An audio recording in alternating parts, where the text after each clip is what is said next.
여러분 안녕하십니까? 모세오경 제6번째 강의를 시작하겠습니다. 창세기 26장 12절에 보면은 이삭이 애굽으로 내려가려고 블레셋 땅을 통과하고 있었습니다. 아버지 아브라함이 갔던 그 길, 아버지 아브라함이 팠던 우물, 이삭은 매우 소극적인 사람이라 했죠. 흉년을 맞을 때 이 가나안 땅에 있는 사람들은 애굽으로 많이들 내려갑니다. 식량을 사기 위해서. 또 이 흉년을 피하기 위해서. 가나안 땅에는 자주 흉년이 들었거든요. 이른 비에 늦은 비가 오지 않으면 그야말로 흉년은 자주 일어나곤 했습니다.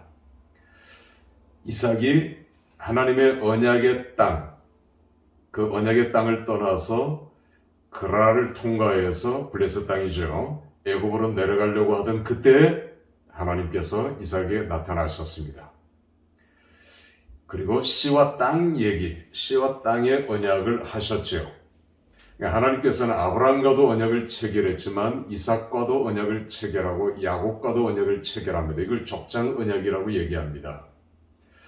이삭과의 언약을 체결하실 때에 이삭은 바로 그 해, 그 땅에서, 정관사가 두 개가 반복됩니다. 바로 그 해, 바로 그 땅, 이삭은 농사꾼이 아니었어요.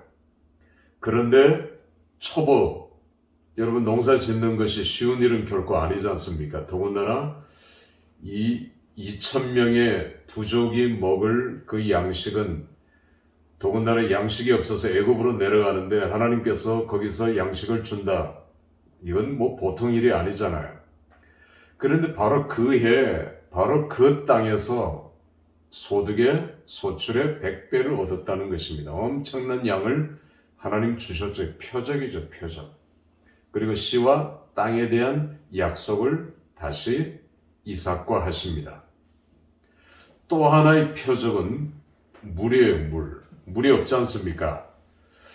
이스라엘은 터져나오는 생수가 매우 드물어요. 그러니까 나사렛 같은 곳에 물이 터져나오는데 굉장히 수량이 많아요. 그러니까 지금까지도 한 도시를 이루지 않습니까?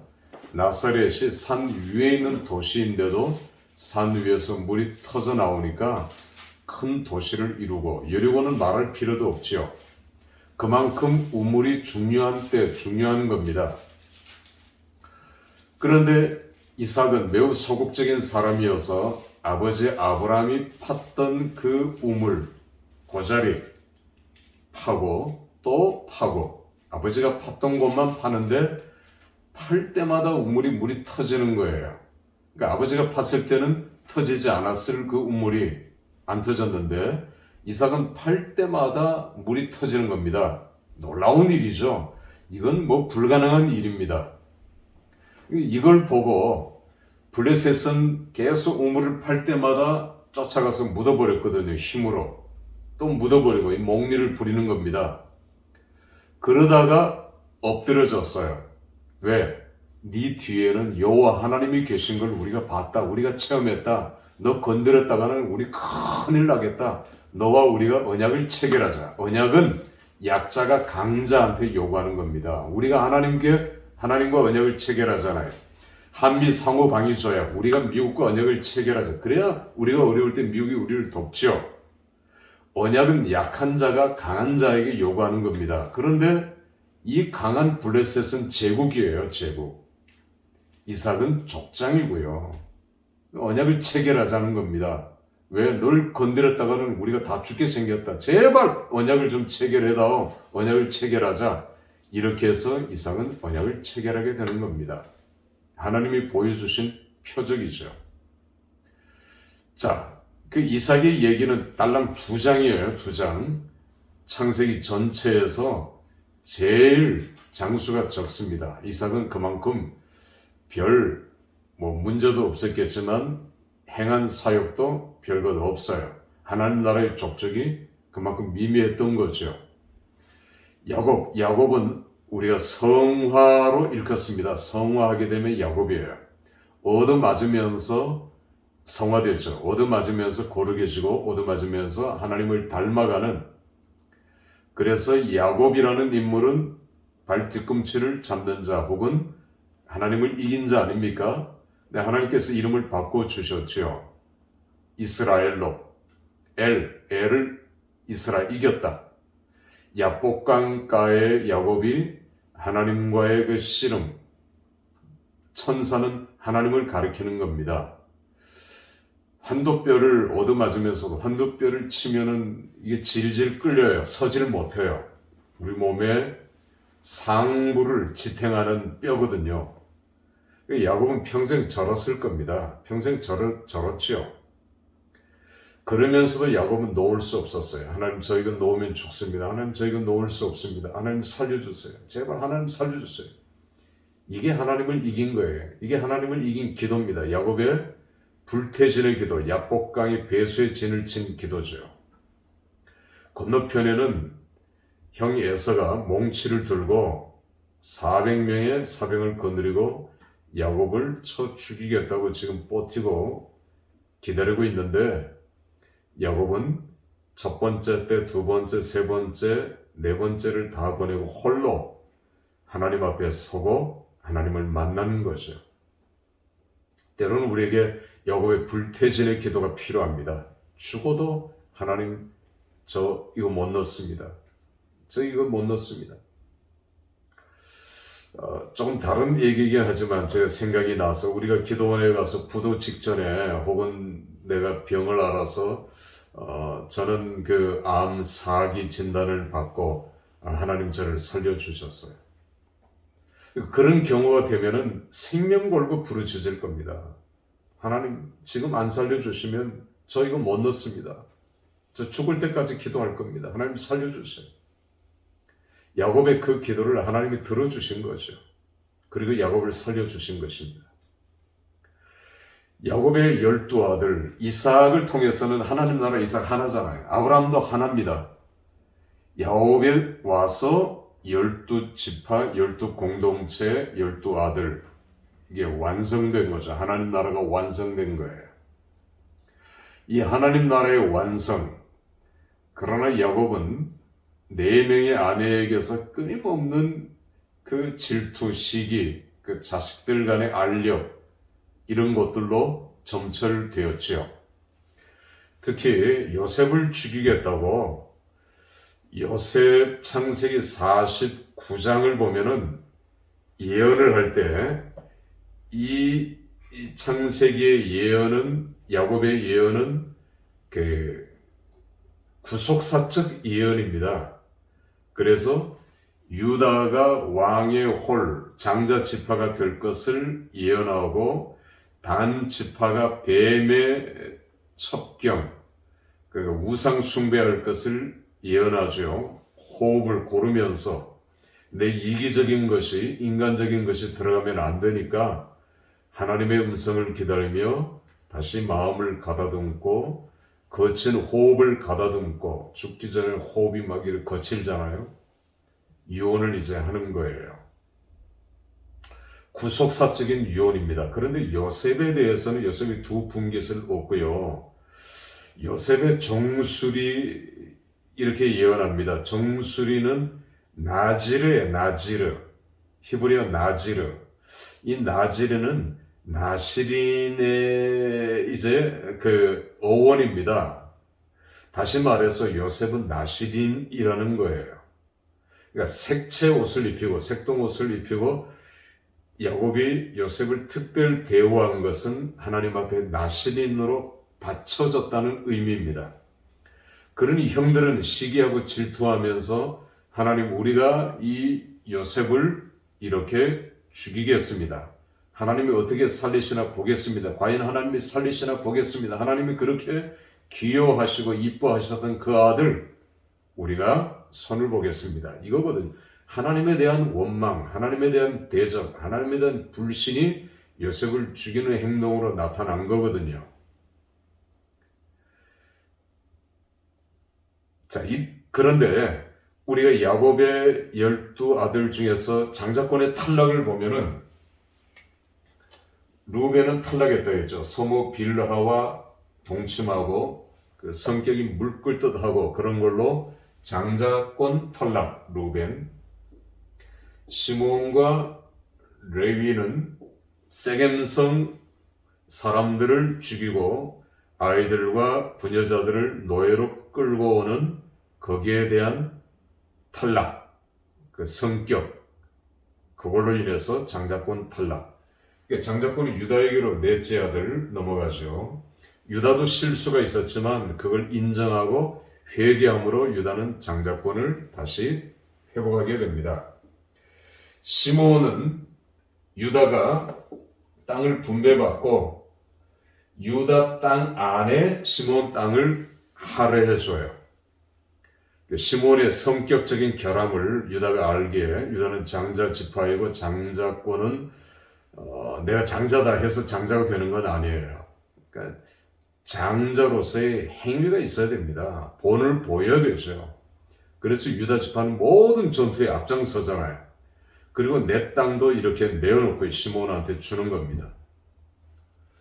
레위는 이스라엘 백성들이 금송아지를 섬길 때에 하나님과 언약을 파괴하고 우상 숭배를 할 때에 이제 애굽의 신과 우상 언약 체결을 할 때에 하나님이 다 진멸하기로 했잖아요. 헤렘, 진멸. 그때 하나님께서 이렇게 말씀하셨죠. 누가 네 동족을 치겠느냐? 네 동족을 칠 자는 앞으로 나와라. 레위 지파가 놀랍게도 나왔어요.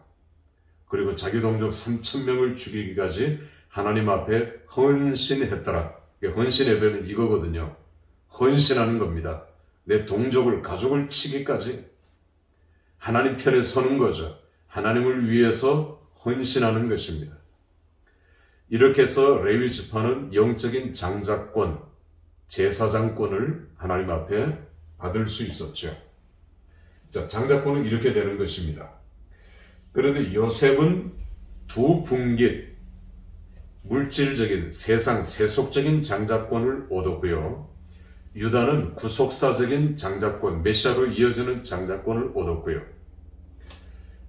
레위는 영적 장자권, 제사장으로서의 장자권을 얻은 것입니다. 자, 이게 창세기에 맞춰지죠. 자, 출애굽으로 넘어갑니다. 출애굽으로 넘어가면 제가 애굽을 탈출하는 별세라고 하죠. 별세. escape. 애굽을 탈출하는. 그러면 왜 하나님께서 출애굽 시키셨을까요? 언약 백성 삼기 위해서입니다. 언약 백성. 그러니까 신명기 7장 7절 말씀은 너희가 세상에서 가장 적은 민족이다. 숫자적인 의미가 아닙니다. 숫자는 이미 250만이 됐는데 숫자적인 의미가 아니라 너희는 가장 미련하고 어리석고 지금 노예고요. 이스라엘 백성들의 처지.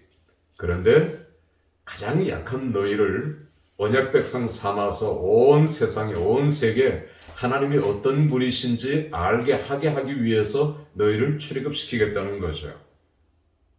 자, 출애굽시켰습니다. 언약 백성 삼으셨습니다. 두 번째, 저들의 종착점은 가나안 땅입니다. 그러나 1차적인 목적지 가나안 땅은 멀죠. 그리고 광야에서 훈련을 시켜야 되니까 1차적인 목적지는 시내산이에요. 시나이 반도가 시작된 시내산이 1차적인 여정입니다. 우리가 성경지리를 공부할 때 이 여정들은 배웠고요. 시내산에서 시내산 언약을 체결합니다.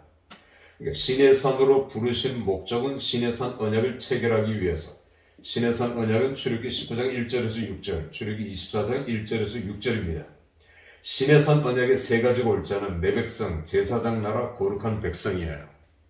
그러니까 내 백성, 내 새끼라는 겁니다. 너희는 내 새끼, 나하고 언약을 맺은 내 언약, 내 백성. 제사장 나라는 하나님이 가장 귀하게 여기는 그 인물이 제사장이에요. 그러니까 제사장 나라는 하나님 가장 귀하게 쓰시는, 하나님 가장 귀하게 여기시는 그 나라, 그 민족으로 삼겠다는 것입니다. 이게 제사장 나라입니다. 세 번째, 고이케도시, 거룩한 백성. 거룩이라는 말의 의미를 우리가 정확하게 이해해야 돼요. 우리가 잘나서, 우리가 거룩해서, 믿음이 좋아서, 아브라함도 마찬가지입니다. 믿음이 좋아서 칭의, 의롭다 여기고 언약 백성 삼으신가? 아닙니다. 아브라함도 우상 숭배자였거든요. 별 볼 일 없는 인간이었거든요. 그러니까 거룩이라는 말은 separate from이에요. 뭐뭐로부터 분리된, 뭐뭐로부터 구분된 형편은 없지만 하나님께서 특별히 구분하셔서 우리에게 의의 옷을 입히고 우리를 칭의하신 것입니다. 이게 로마서의 결론이고요. 주제예요. 그러니까 내가 잘난 건 아무것도 없어요. 잘난 체 하면 안 돼요. 잘났다 생각하면 안 돼요. 나는 아무것도 아닙니다. 먼지, 그야말로 먼지, 더티, 먼지, 흙이란 말입니다. 아무것도 아닌 존재예요. 이걸 망각하면 우리는 교만하게 되는 겁니다. 칼빈이 이런 말을 했죠. 하나님께서는 모든 죄, 살인죄까지도 간음, 그런 죄도 손가락 하나로 다 처리하신대요. 그러나 교만죄는 양팔을 걷어붙이고 대적하신다 하셨어요. 그만큼 교만죄가 무서운 죄거든요.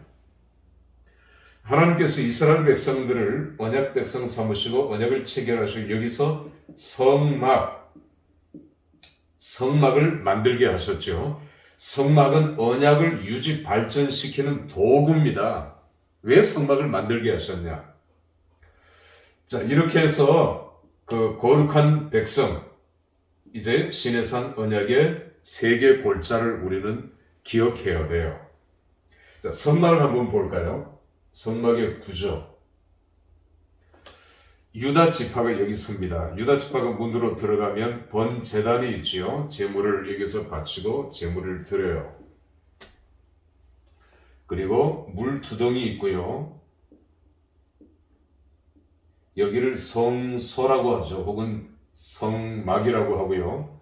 여기를 지성소라고 얘기합니다. 지성소.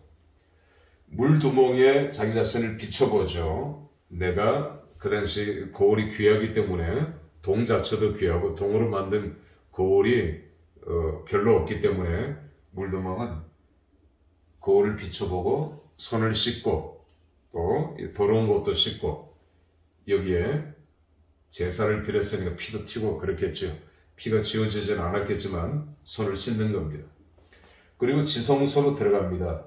성소로 들어갑니다. 이게 성소예요. 성소 혹은 성막. 전체를 성소, 성막이라고도 하죠.